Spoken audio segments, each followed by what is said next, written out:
Halo teman-teman, kembali lagi bersama saya Delsa Mapati.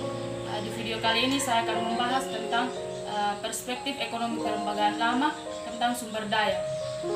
Sumber daya itu sendiri adalah kemampuan manusia menggunakan berbagai jenis bahan yang disediakan oleh alam dengan cara tertentu untuk bertahan hidup. Teman-teman, ada 3 karakteristik sumber daya. Yang pertama itu terkait dengan kemampuan manusia, yang kedua bersifat fungsional, dan yang ketiga itu bertujuan untuk kelangsungan hidup. Yang pertama di sini adalah perspektif ekonomi kelembagaan yang memandang manusia sebagai pelaku utama dalam menyediakan sumber daya. Sumber daya adalah hasil dari pemikiran manusia, bukan ditemukan. Adapun proses penciptaan sumber daya yang melibatkan interaksi alam, manusia, dan budaya. Dan yang kedua ada karakteristik sumber daya yang fungsional, menunjukkan bahwa sumber daya sengaja dibuat manusia dengan sesuai kebutuhan penggunaannya.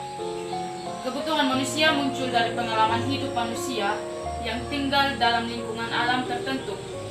Pengalaman itulah yang mendorong berkembangnya keterampilan dan pengetahuan manusia dalam menciptakan sumber daya sesuai dengan yang dibutuhkan. Yang ketiga di sini tujuan utamanya. Manusia membuat sumber daya adalah menjamin kelangsungan hidupnya di dunia. Karakteristik sumber daya ini sangat disadari dalam perspektif ekonomi kelembagaan, walau seringkali diabaikan dalam bidang ilmu. Jadi teman-teman, saya akan menjelaskan 2 contoh.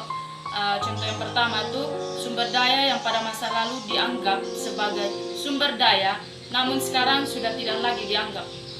Pada zaman dulu, alat bantu untuk membajak sawah masyarakat selalu menggunakan hewan seperti kerbau. Sebagai sumber daya pembajak sawah, seiring berjalannya waktu dan perkembangan zaman, muncullah traktor sebagai alat pembajak sawah, sehingga masyarakat tidak lagi menggunakan sumber daya yang ada. Dengan adanya alat canggih atau traktor, maka akan lebih mudah digunakan untuk membajak sawah. Contoh yang kedua, sumber daya yang tidak dianggap tetapi sekarang masih dianggap.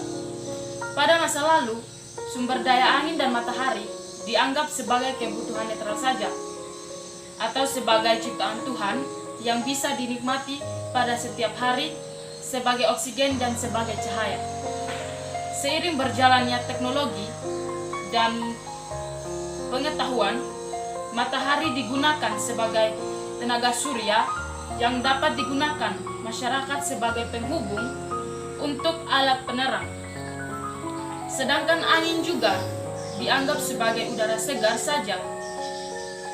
Bukan hanya itu, air pun sekarang sudah bisa digunakan sebagai pembangkit listrik atau kincir angin. Ya. Jadi baik teman-teman, di sini saya akan menyimpulkan bahwa proses penciptaan sumber daya tidak bisa dilepas dari lingkungan alam dan budaya. Manusia sebagai pelaku utama dalam proses penciptaan sumber daya mengembangkan keterampilan dan pengetahuannya berdasarkan pengalaman hidup pada lingkungan alam dalam menciptakan sumber daya. Jadi baik teman-teman, mungkin hanya ini video dari saya. Jangan lupa untuk like, komen, dan subscribe channel YouTube saya. Terima kasih.